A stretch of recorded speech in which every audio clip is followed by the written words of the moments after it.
All right. What's happening, pal? I am Mark Goodwin, and for this edition of my What's Happening, Pal podcast, this is where I speak to the movers and shakers and the people of interest in our pal community.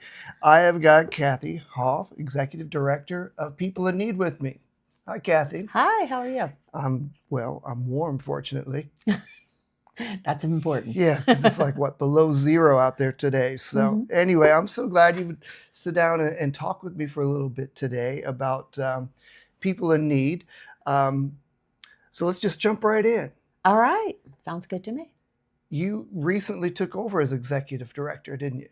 Yes. In 2021, I became the executive director. April 2021, I became the executive director for People in Need. Prior to that, I was the nutrition services manager. So I oversaw the food pantry area from July of 2018 until I moved into this role.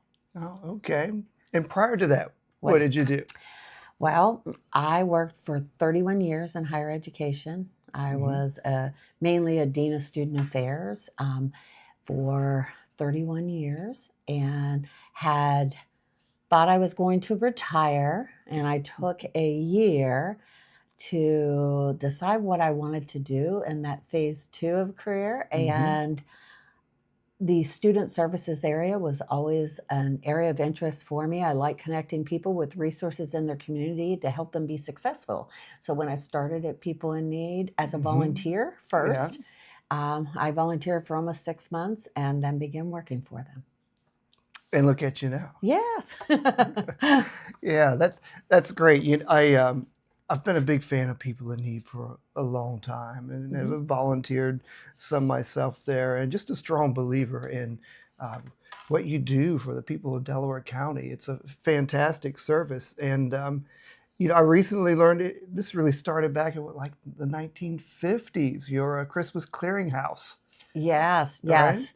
Yeah, so the first Christmas clearinghouse was actually 70 years ago in the basement of a church in Asbury, United Methodist Church. Nancy Frankenberger was the woman who started it all. And I think they had 50 children that they served that first year. And this last year, we served 1,362 children in Delaware County. Wow. Yeah, that's a rich history. Yes. Of serving Delaware County, isn't it? So, and I know the Christmas Clearinghouse is a big event every year. Tell me a little bit about what that is. Okay. Well, our holiday clearinghouse is actually for the people we serve their entire holiday experience. We provide a holiday meal for the family, for them to pick themselves or to make themselves. And we have for the children, we'll have coats, hats, and gloves that the parents choose based on what their children would like to use and will use. And then they also have the opportunity to shop for extra toy surprises for children. We have an adoptive portion that we work a lot with different businesses and organizations in the area to adopt up to a certain amount of children. And that is a child's wish list item, the one thing that they were really hoping to get that season. So we've been very fortunate. The people in the Delaware County area are so giving. Yeah. We were able to serve 510 families this last year, with 1,362 children and 214 seniors. Yeah. I have done that adopt a child thing where you get their wish list and you go out and go shopping for some toys and bring that over. And it is kind of fun. Yes, it is. And we're at the Delaware County Fairgrounds for actually 3 weeks leading up to the big day, setting it up. It's a huge community builder. When I first started at People in Need and was able to go to the first one, I had done event planning. I've done large scale type of things, and I've never seen a holiday program that hits every facet for a family.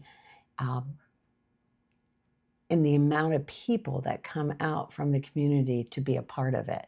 Yeah. That is something very special to us. We try to make the volunteer experience a good one, so they want to continue to be a part of it with us, and then actually see where their support goes.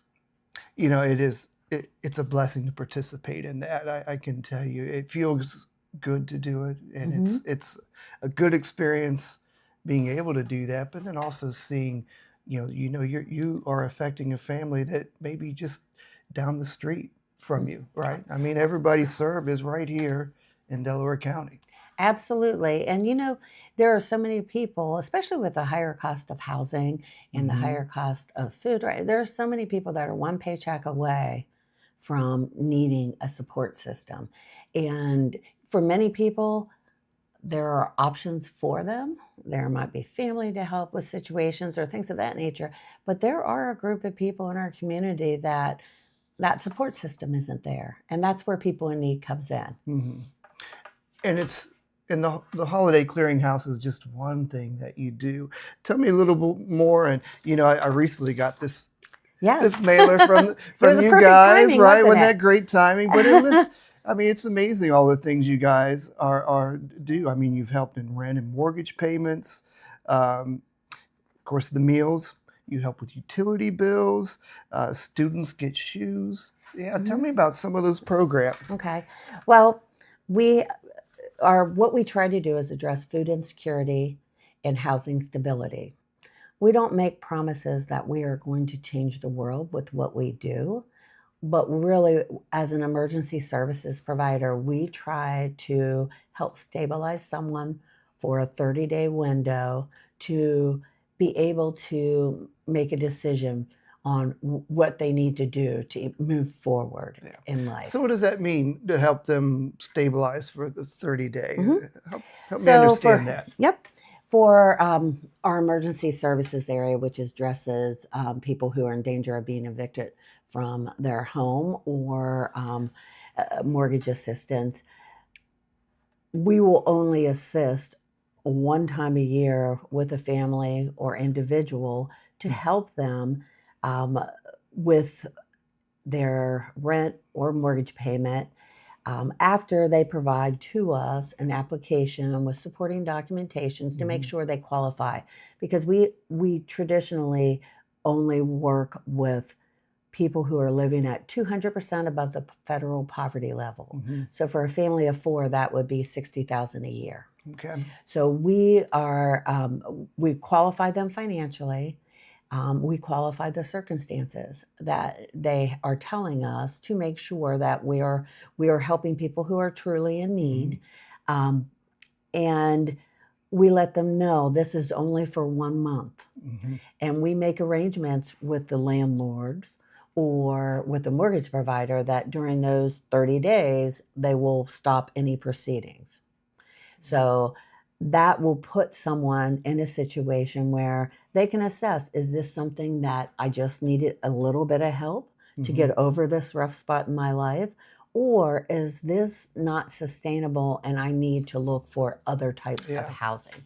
Mhm. Our food insecurity programs, those tend to be utilized more frequently by some groups of individuals in our county, but there are other people, I think, pre-pandemic, people may have come to our pantry.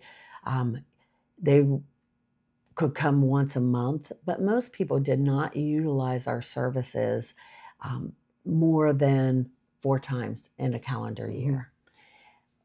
When we went into the pandemic, we actually were one of the few pantries that continued operations without breaking what we were doing. And we also continued throughout the pandemic, not based on whether we had enough volunteers to operate, but we operated. And Mm. I was there during that time period in the very beginning. And there were some days where there were only 2 or 3 of us that were because Right. most of our volunteers at that time were over the age of 60. And, people were Sure. concerned, didn't know if Mhm. they could do it. Absolutely. We now offer and allow people, and it started during the pandemic, to come once a week. And for a family that's struggling financially, but if they choose to come to our pantry once a week, that could save them $400 a month, Yeah. which allows them Yeah, to that's pay other significant. things. And yes, it's a significant increase their budget. And I'll tell you, the really cool thing about it is for those people who are not in situations where it's a generational poverty situation, for those who are in crisis mode, many of them come back and they donate to us later. How about that? Last summer, I had an individual that we had helped with eviction prevention. And when she was right-sided, she sent us a payment of what we paid for her to put back in the pool to help other people in her situation. So that's, to me, a huge success story because that's why we do what we do. Yeah. You got her back on her feet. Yes. And she wanted to pay you back. Yes. Yeah. She wanted to give back too. I like that. So the pantry, it looks, I mean, I've been out there. It's kind of like a shopping experience, right? If I'm somebody who needs to utilize that, it's you kind of get a shopping cart and you go through the aisles and pick out what you need. Is that a fair Well, that assessment? was a pre-pandemic mode. Yeah. Okay. So now we operate in a drive-through pantry now. Since the pandemic, there is no way we can serve the volume of what we're serving. Pre-pandemic, it was a very busy day if we had 50 households in an afternoon or in a time that we were open. Post-pandemic, we're serving 400 plus households a week. No kidding. 8 times the volume. So to be able to serve that, well, it's 400 a week. So 250 a week prior pandemic. Okay. But in order for us to be able to do what we do, we have to do it in the most efficient manner possible with giving special attention to health. So we're very proud of the fact that we do a program called Supporting Wellness at Pantries. So it's canned food items, but it's also meat and produce. That's a part of the shop. We do pre-pack carts now for a 4-day meal supply based on family size.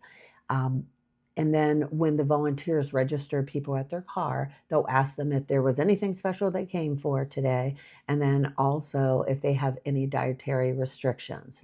And we try to meet what those requests are. We give the element of choice. We have a pavilion that was built to hold our produce markets.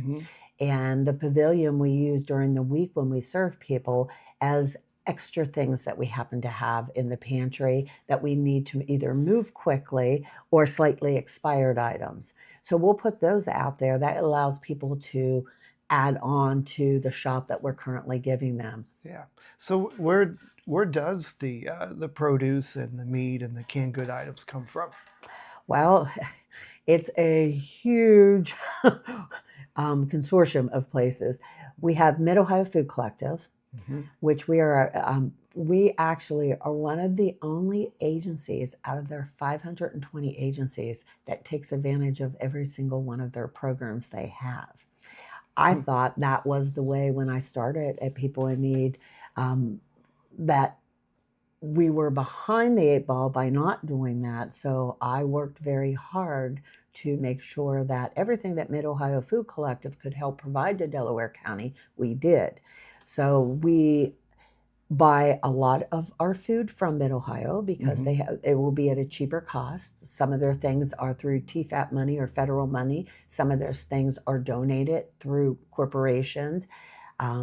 So that's one avenue. We purchase from Mid-Ohio. Mid-Ohio Food Collective also provides us with fresh produce 3 times a month.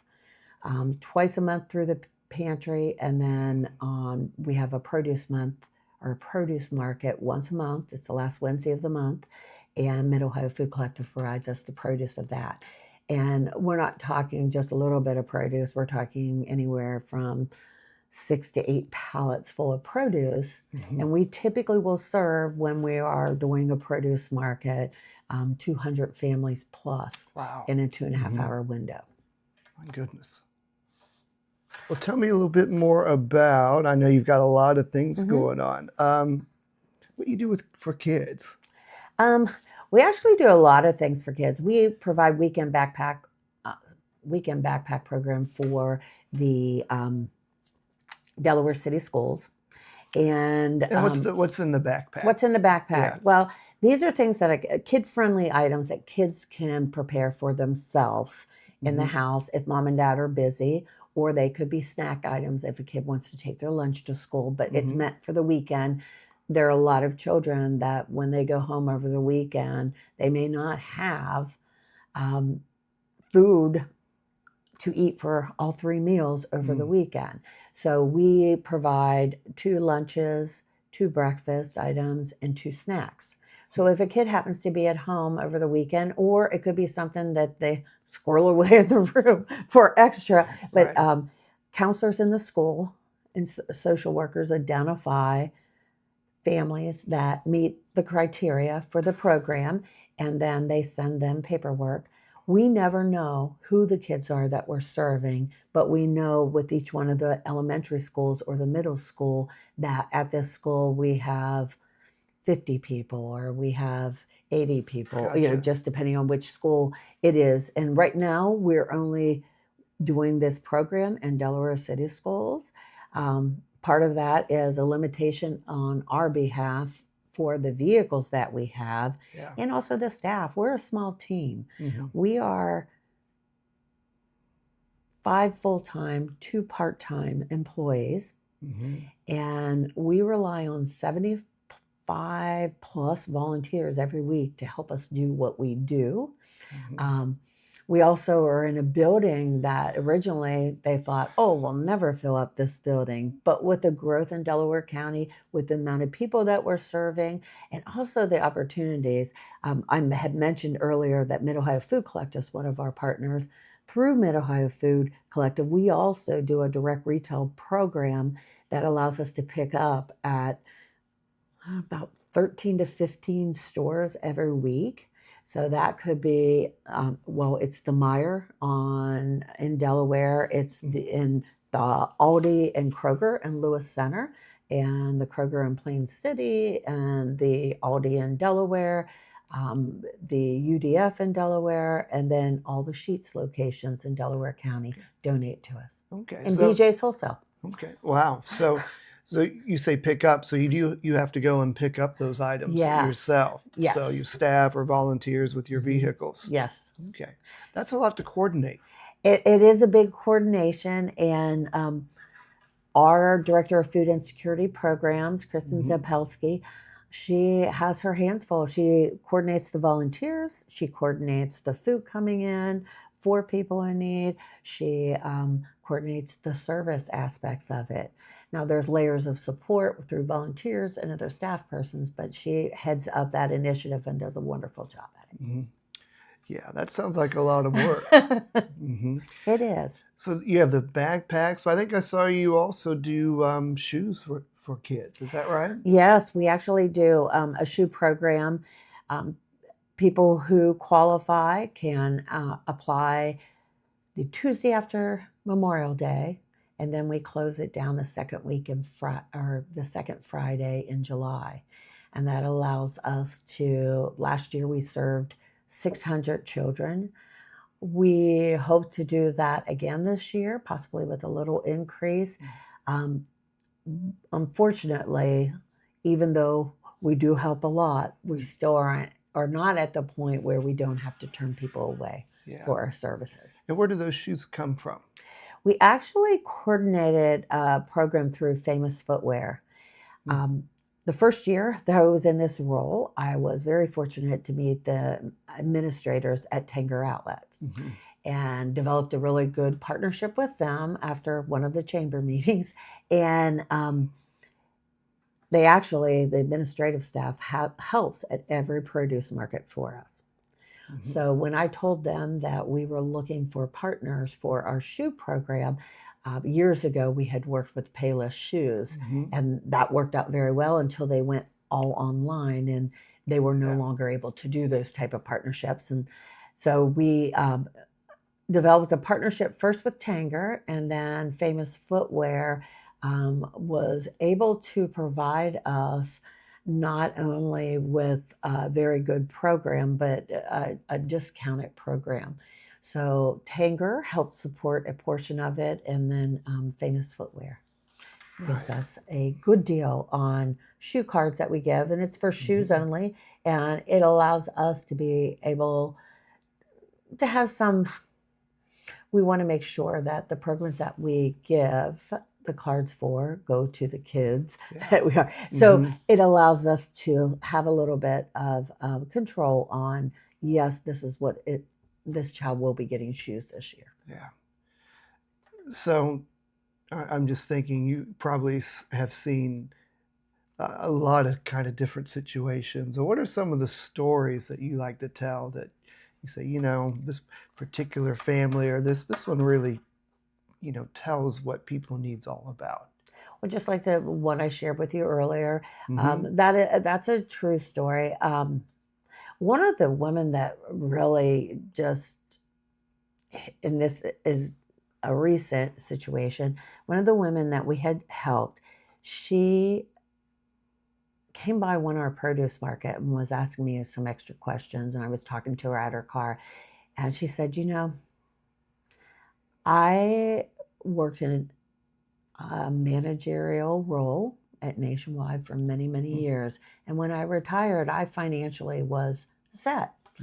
And due to an illness that caused her more than what she anticipated in medical expenses, it put her in a position where she needs assistance periodically throughout the month, not on a weekly basis. But she said, I just love to come here because, one, what I receive, I can tell that it has been quality control. Like she goes, and I've been places during this time period that I don't see that as much. So I appreciate that part. She goes, I really appreciate the volunteers who come to my car and talk to me, who know me. And she goes, honestly, there's sometimes where I'll come and I'll tell them just one thing that I need because I wanted some human interaction that day. She said, but I appreciate you guys for what you do to make me, who never thought I'd be in this position,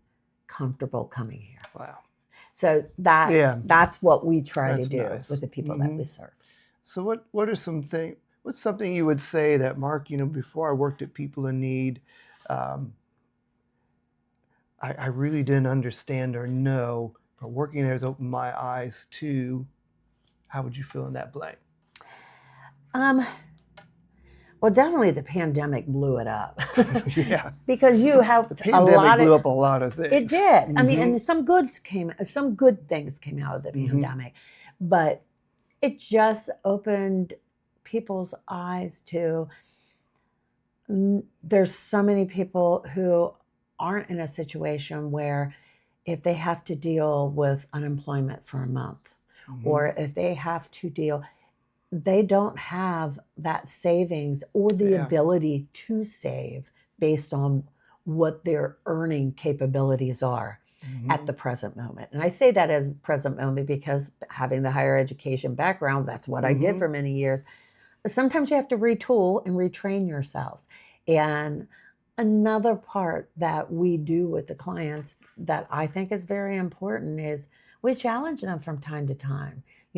We're going to help you, but we know you know this, but putting it down in writing on your application, your income doesn't match your outcome, and that's not sustainable, and that's a lot of stress on your body.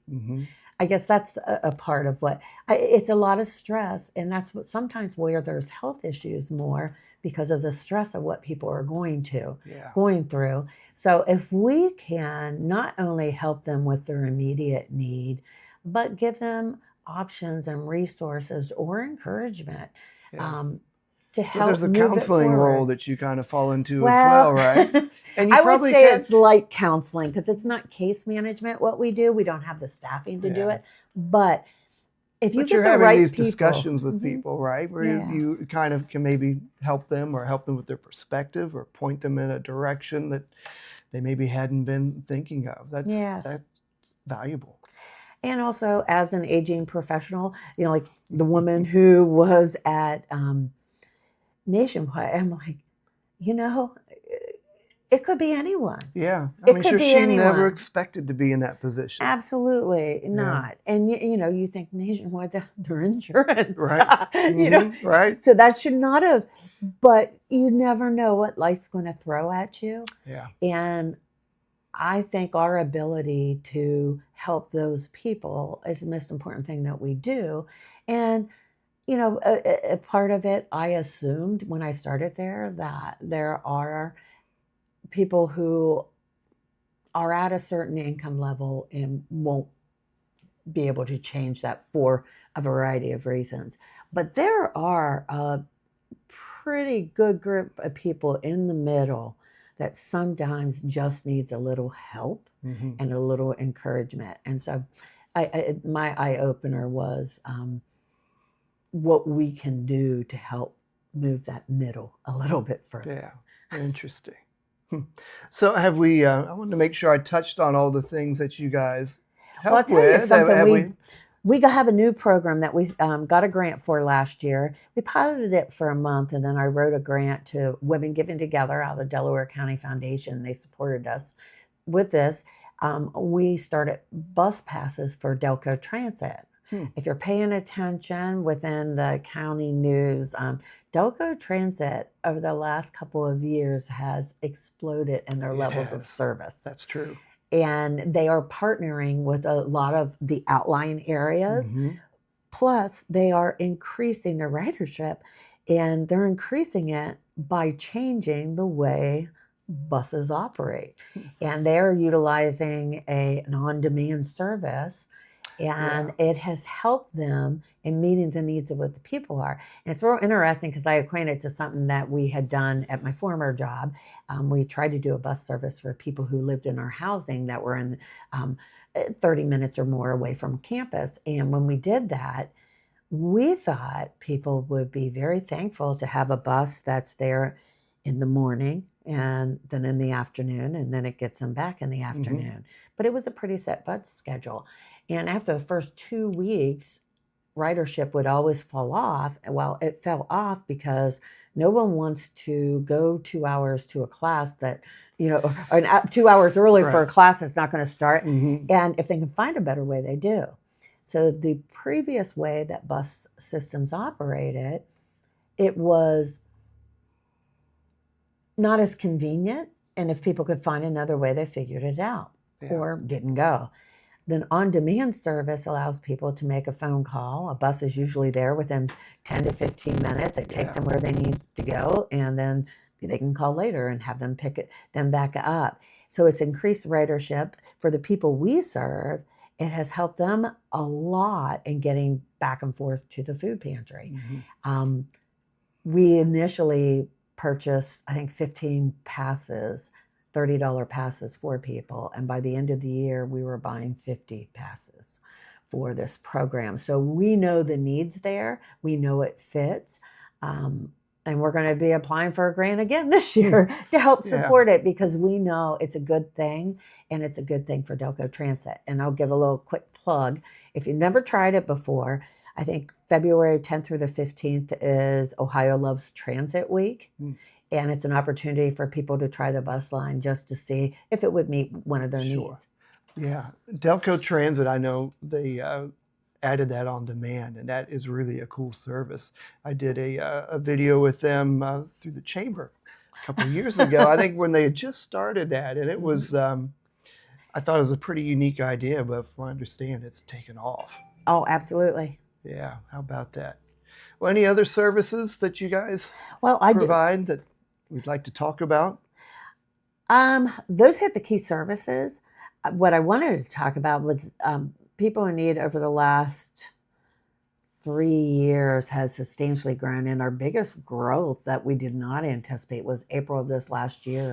Moving on, we went from serving 350 to 400. Now we're over 400 plus households every week.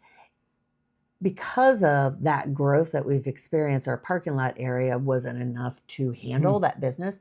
So we had done fundraising over the last year, and I'm so happy to share that in March, it's all dependent on weather, late March, maybe early April, we will be doing a groundbreaking for an expanded parking lot. It will be 3 times the size of what we currently have.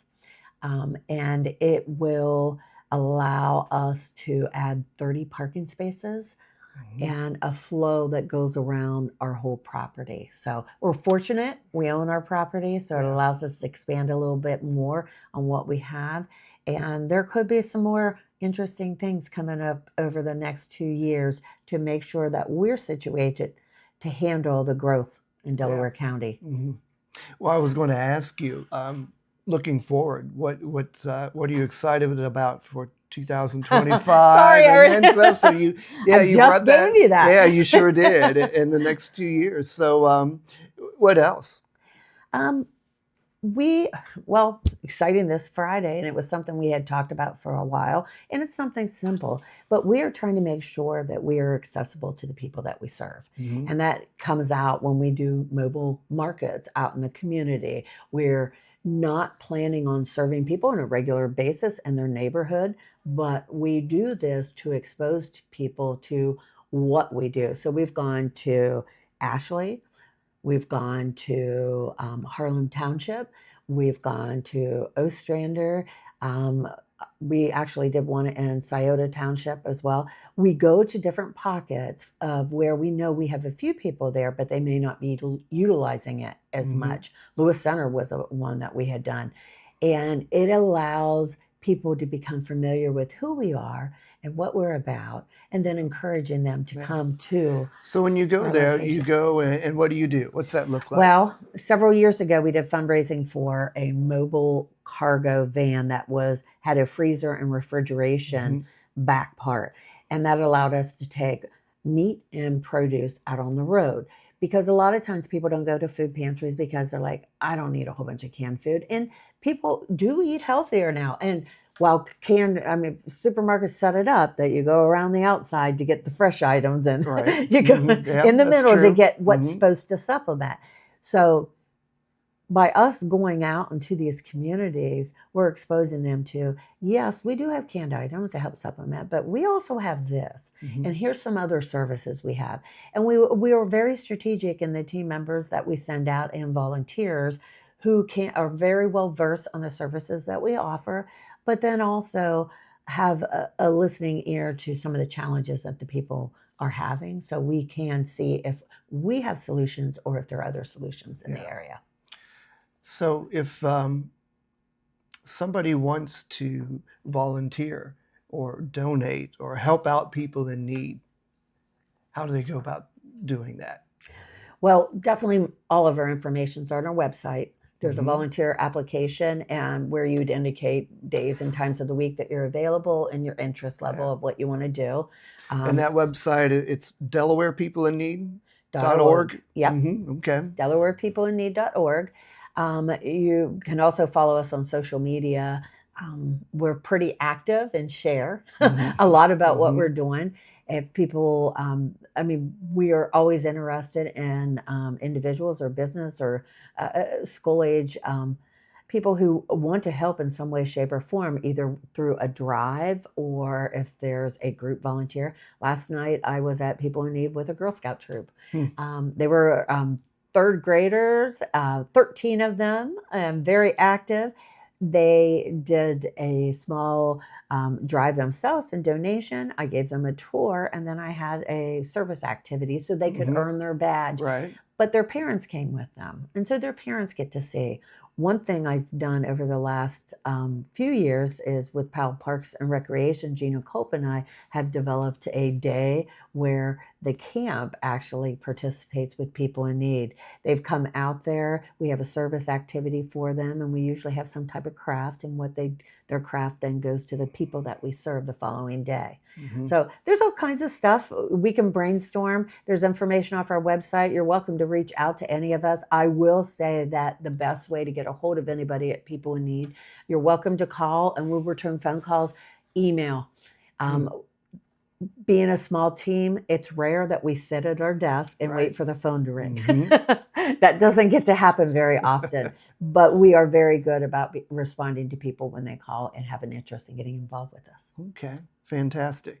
Well, let me switch up. Can I ask you one or two personal questions? Absolutely. So I always ask people I speak with, I'm a music person myself. So what do you like to listen to? I am one of the people who love all music. So Okay. it depends on my mood. And Gotcha. it also depends on,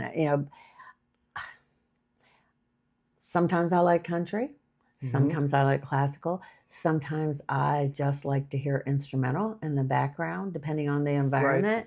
And then sometimes I like upbeat music is really what I tend to draw to. I like positive energy, and I'm drawn to people, things, anything Yeah. that gives me that energy. Hmm. Yeah, I can see that. Yeah, I can see that. What about what's a book you've read recently? Last time I read a full book was on vacation, and I don't know whether I what I should. It was trash novels. Well, there you go. So I do like crime drama type of books, but Hmm. a lot of reading that I do anymore is looking for opportunities for people in Yeah, need. I know yeah, that sounds terrible, but this afternoon, earlier today in the early afternoon, I have been looking for grants for us to apply to help support the programs that we yeah. do. There's a lot of individual contributors that help us a lot. There's a lot of organizations, but we can do more. We have the systems and processes set up to be able to do more with the appropriate funding behind Yeah, us. So, um, outside, I don't do a lot because I do a lot during the day hunting for yeah, opportunities. And I've got a pretty good team that also understands that if we want to stay ahead of the game, we got to stay sure. ahead of the Hmm. resources. Okay, understood. Mhm. And well, finally, if you had a winter weekend at home where you're snowed in and you're going to binge watch something, what would that be? Um, I binge watch things that truly don't require a lot of brain work. So, my Me too. latest, Grace and Frankie, I've been watching that on Netflix. I watched it a little bit before, and I'm getting back up there. Um, I enjoy the Connors. That has been my Roseanne? like dirty. Okay. Well, it's not Roseanne anymore because Well, she was that's kicked true. off there, That's but right. Hmm. I get a kick out of it. Doesn't require anything out of me. And then I did the Gilmore Girls again, Hmm. and things that really require a little effort on my behalf, but it makes me. It's no heavy thinking. I just want Hmm. to. I get it. You Well, spend a hey, day where you're trying to solve really hard problems. you You need that. really like to. You need that mindless escape. You do. Just entertain me. Yes. Hmm. Oh, and I like Yellowstone. I've watched that since the beginning, and I've actually been watching I think it was 1823, and Hmm. there's I the, just started to watch the that. I second. watched the Yellowstone, but just started the 1823. Yeah. So anything that again to me has a s- uh, either humor or hope. I look Gotcha. for those things Yeah. that pull that. All right. Understood. Mhm.